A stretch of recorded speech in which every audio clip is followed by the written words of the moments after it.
Yeah, let's start with the kick. Okay. Let me do that out there. We may have to change them. Make sure they're plugged into the right line.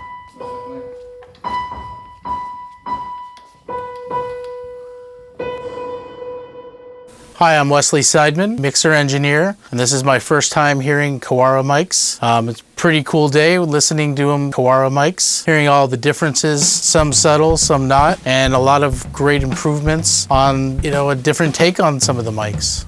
Yeah, the mics were really great to hear. Mics like the 47, a lot of them had a nice presence, let some of them speak a little more than some of the vintage ones, so you could use them in some different applications. On drums, we used different mics for the rooms and the close mics, and the rooms really allowed the drums to speak, a lot of depth, and really allowed you to not have to do really anything to the mics, and they just translated really well. And, as far as like the version of like a 47, to be able to put on a kick drum and handle the SPL and not collapse is really beneficial while still maintaining all the low end. And then their version of the 87s, we had it on tom and snare, handled level really well, sounded great, flat.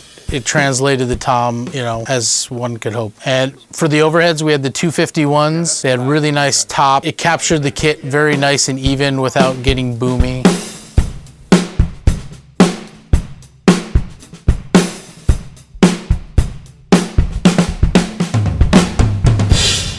On the electric bass, we had the 87, handled level, really kind of tailored the bass where it brought up the upper mid-range in a very musical way. We had the 47, was great, handled all the level, and really kind of added a bottom octave that didn't exist on the source.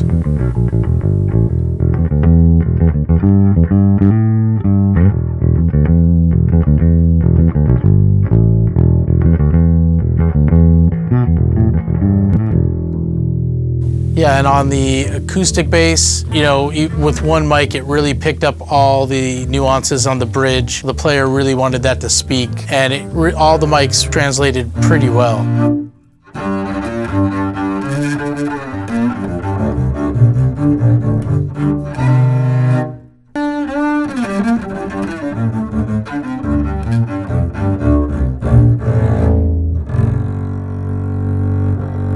For the guitar, all the mics really worked well. It was nice not having to go reach for an EQ, it just already was there. And, other putting mics in front of a guitar, a lot of times the capsules collapse and it just doesn't do well. And it was really nice to get that other sound and depth. Had a really nice upper presence that really allowed the guitar to speak without having to add any upper mids or top. It had enough of it where it really balanced out the sound.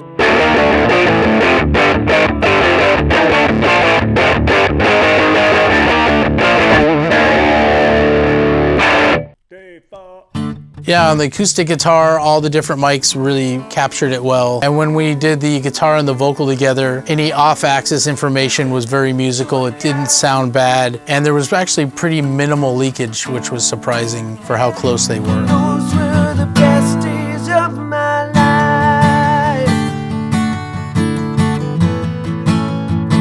Back in the summer of '69.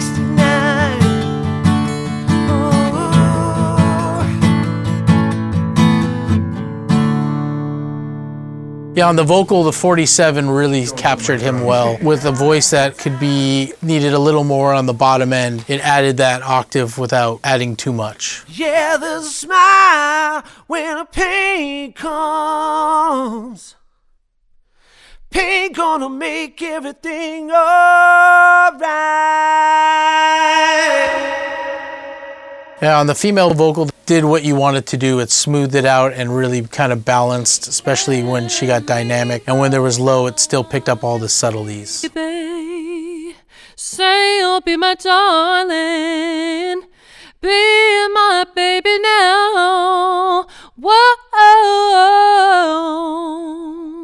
I think I liked the 87 and the 47 on the piano. I think I liked the most because it balanced it out where when he really laid into it, it wasn't too much.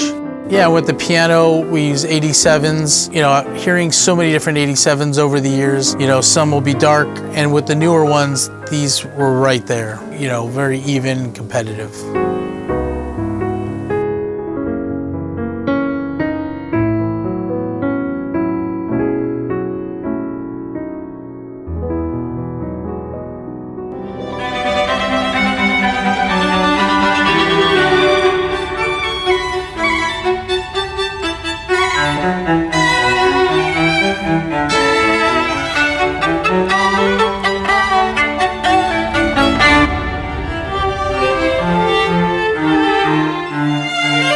Yeah, from the first time when everyone brought the mics out, it's amazing. I would have no problem putting them up on sessions. It was that familiar look and feel of the mics. It was what you're used to holding. It looked the same, felt the same. It worked really well. It's a really great tool that people at home can afford. You don't have to be a professional to have it and get a quality recording. Someone could record it, send me a track, and I'm not going to be upset.